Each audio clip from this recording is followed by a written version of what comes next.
Hello students of class 12th math बच्चे, जैसे कि आपका चैप्टर नंबर 7 कॉन्टीन्यूटी में है, जिसमें बेटा हम आपकी एक्सरसाइज 7th एन जो है वो कर रहे हैं। इसमें देखो बेटा आगे क्या है आपका ना, मैंने वो क्वेश्चन करवाए थे अपर लिमिट और लोअर लिमिट वाले, है ना। वो क्वेश्चंस हम कर रहे थे जिसको हम डेफिनेट इंटेग्रल बोलते हैं। आज उसके में कुछ और क्वेश्चंस उठा रही हूँ बेटा। देखो जैसे यहाँ पे 0 से लेके π/2 तक लिमिट है, ठीक है। यहाँ से बेटा 0 से लेके π/2 तक लिमिट है। आपका है e⁻x sin x minus cos x dx, ठीक है। ये आपका क्वेश्चन है, ठीक है। अब मैं इस क्वेश्चन को डन करके बता रही हूँ आपको कि आपने करना क्या है, ठीक है। आज के क्वेश्चन को ध्यान से समझना। e0 से लेके π/2 आपने ना एक फॉर्मूला जो है शायद रीड करा हो, फॉर्मूला समझने वाला है। वैसे तो इसकी फॉर्म बन रही है बेटा एक, लेकिन आपको वो फॉर्म जो है ना वो समझ में नहीं आएगी, इसलिए एक मिनट में ना ये आपका जो क्वेश्चन है ना वो बिल्कुल सॉल्व हो जाएगा। अब देखो मुझे करना क्या है, आपने इसको अलग कर देना, e⁻x sin x को अलग कर देना, dx को, और उसके बाद इसको अलग कर देना 0 से लेके π/2 e⁻x cos x dx को, ठीक है।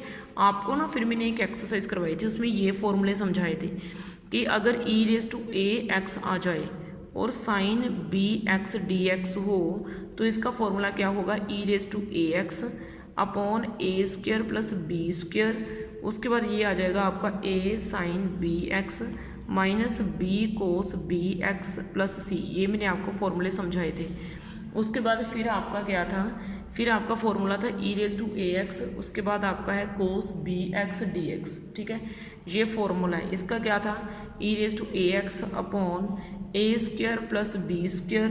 उसके बाद क्या था, a cos bx plus b sine bx plus c। ये आपके फॉर्मूले थे, ठीक है। ये आपके क्या थे फॉर्मूले जो मैंने आपको पढ़ाए थे। अब हम ये फॉर्मूला ना इसके ऊपर अप्लाई करेंगे। अब देखिए 0 से लेके π/2, ठीक है। ये सॉरी एक मिनट बेटा, इसके ऊपर फॉर्मूला अप्लाई करने का मीनिंग है इसकी इंटीग्रेशन हो जानी है। अब यहाँ पे ना हमारा जो सम है, यहाँ पे x के आगे भी कुछ नहीं है, यहाँ पे साइन के x के आगे भी कुछ नहीं है, यानी कि यहाँ पे ना तो हमारा a है ना तो b, दोनों के दोनों 1 है हमारे, दोनों के दोनों क्या है हमारे 1 है। तो इसमें हमने a और b दोनों को 1 पुट कर देना है। तो e⁻x अपॉन 1² प्लस 1² क्या बन जाएगा 2। उसके बाद a क्या है आपका 1 और ये है साइन b क्या है आपका 1, तो ये बन जाएगा आपका साइन x माइनस b1, ये b1, ये आपका बन जाएगा कोस x, ठीक है। c डालने की ज़रूरत नहीं होती है, एक ना जब आप लिमिट वगैरह का सम सोल्व करते हो ऐसे अपर और लोअर लिमिट वाला, तो c नहीं डाला जाता, कांस्टेंट नहीं डाला जाता, ठीक है। तो ये मैंने इतना सॉल्व कर दिया। इसके बाद मैं इसको सॉल्व करूँगी e⁻x कोस x को, e⁻x अपॉन 2, और ये आपका क्या हो जाएगा, a क्या है आपका 1, तो ये आपका हो जाएगा कोस x प्लस b1, यहाँ पे b1, तो ये आपका बन जाएगा साइन x, ठीक है। तो इतना बनने के बाद अब आपने यहाँ से भी e⁻x अपॉन 2 कॉमन निकाल दिया, यहाँ से भी निकाल दिया।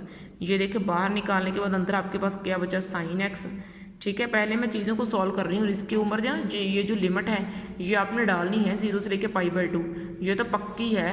इंटीग्रेशन करने के बाद आपने ये लिमिट डालनी है सारे इंटीग्रेशन के ऊपर, ठीक है। अभी उसके बाद देखो सबसे पहले तो मैं इसको सॉल्व कर रही हूँ, कोस x माइनस कोस x, ये थोड़ा सा और सॉल्व हो जाएगा, माइनस के साइन x। ये आपको पता होना चाहिए कि मैंने स्टेप करा क्या है, ठीक है। साइन x और साइन x आपके कैंसिल हो गए, तो ये आपका बन गया e⁻x अपॉन 2, ये आपका बन गया माइनस के 2 कोस x, ठीक है। उसके बाद इसके ऊपर लिमिट 0 से लेके π/2, तो ये 2 से 2 आपका कैंसिल हो गया, तो मेरे पास क्या बचा, माइनस e⁻x कोस x, ठीक है। उसके बाद ये आ गया आपका 0 से लेके π/2, इतना आ गया। समझ में आया बात आपको इतनी सी। देखो मैंने कुछ नहीं करा, मैंने इंटेग्रल दिया हुआ था, मैंने इनको अलग अलग किया, मैंने ये फॉर्मूले रिवाइज करे, इनको अप्लाई करने के बाद इसको सॉल्व कर डाला, ठीक है। अब जो चीज़ मेरे पास बची है मैं यहाँ पे लिख देती हूँ, माइनस e⁻x कोस x बचा और यहाँ पे लिमिट बची 0 से लेके π/2। अब मुझे क्या करना है, सबसे पहले अपर लिमिट पुट कर देनी है।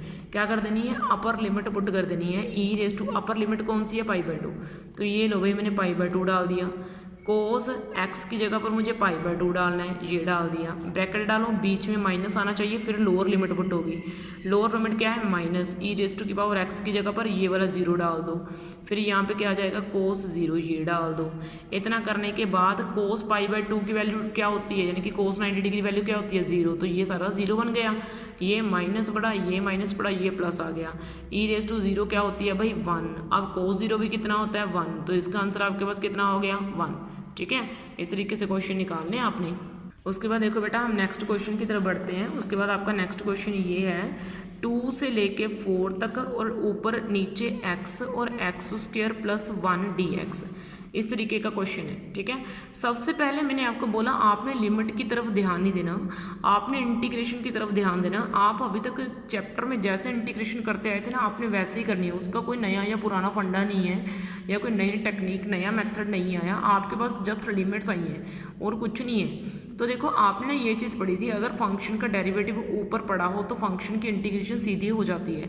तो नीचे वाला फंक्शन x² प्लस 1 है, इसका डेरिवेटिव क्या होगा भाई 2x, तो ऊपर x तो पड़ा है लेकिन 2 ही नहीं है, तो मैं क्यों ना ऐसे कर दूँ 2 से मल्टीप्लाई कर दूँ और 2 से ही मैं डिवाइड कर दूँ। तो मैंने 2 से डिवाइड करा, 2 से मल्टीप्लाई कर डाला इस फंक्शन को x को। ठीक है, आगे ये बन गया आपका x² प्लस 1 dx। ये लिमिट तो आपने छेड़नी नहीं है जब तक अंदर वाला फंक्शन सॉल्व नहीं हो जाता।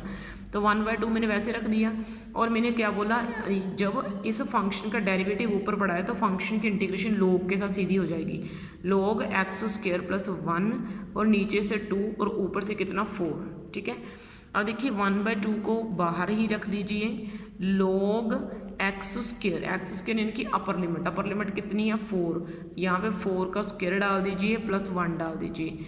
ठीक है, उसके बाद ये आपका अपर लिमिट सोल्व हो गई। अब लोअर लिमिट डालिए, अब 2² प्लस 1 ये हो गया आपका इतना 1/2, ये क्या है log 4 4 16, 4 का 16 प्लस 1 कितने हो गए 17, और log 2 का 4 प्लस 1 कितने हो गए ये 5। ठीक है, अब उसके बाद आपने ये फॉर्मूला पढ़ा है log m minus log n हो तो वो log m अपॉन n हो जाता है, यानी कि ये log 17/5 हो जाएगा भाई। ठीक है, मैं आपका एक नेक्स्ट क्वेश्चन उठा रही हूँ। क्वेश्चन है आपका 1/4 प्लस x² dx। मुझे इसका आंसर ये मुझे π/8 के इक्वल दिया हुआ है, मुझे क्या निकालना है, मुझे a की वैल्यू निकाल के लेके आनी है। ठीक है, ये लिमिट है ना 0 से लेके a तक, मुझे इसे a की वैल्यू निकाल के लेके आनी है। ठीक है, फाइंड a, मुझे a निकाल के लेके आना है। ठीक है, तो देखो सबसे पहले आपने इंटीग्रेशन की तरफ ध्यान देना है, आपने बाकी किसी चीज़ को नहीं देखना। सबसे पहले क्या आप ऐसे कर सकते हो, 4 को 2 का स्क्वायर डाल सकते हो, 2² प्लस x² dx, ये आ जाएगा आपका किसके इक्वल बेटा π/8 के इक्वल।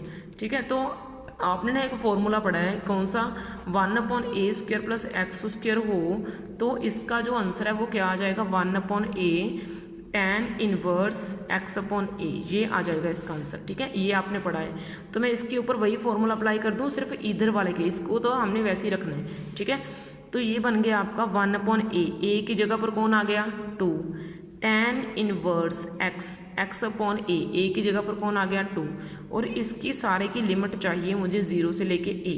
ठीक है, और इसको हमने इक्वल रखना है π/8 के।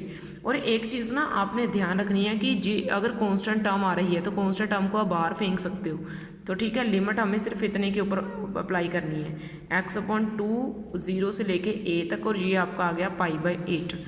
तो अब देखिए, अब मुझे सबसे पहले पुट करनी है अपर लिमिट कौन सी है a, यानी कि मुझे x की जगह पर a डालना है। फिर मेरे पास लोअर लिमिट कौन सी है 0/2। ठीक है, इसको π/8 के इक्वल लेके चलना है 1/2। अब ये आ गया आपका tan इनवर्स a/2, ये तो आपका सारे का सारा 0 हो गया क्योंकि tan इनवर्स 0 है, π/8। उसके बाद देखिए बेटा मैंने क्या करा, ये जो 2 इधर है वो मैंने इधर क्रॉस मल्टीप्लाई करके ले गई, tan inverse a/2 which is 2π/8, ये आपका कट करके मैंने कितना निकाल दिया tan inverse a/2 which is equal to π/4 निकल गया। ठीक है, अब देखिए अगर इन्वर्स है ना ट्रिग्नोमेट्रिक फंक्शन था तो वो उधर विदाउट इन्वर्स हो जाता है फंक्शन, तो ये tan पाई बाय 4 आ जाएगा। मैंने क्या करा, ये फंक्शन अगर इन्वर्स का है तो उधर विदाउट इन्वर्स हो जाता है।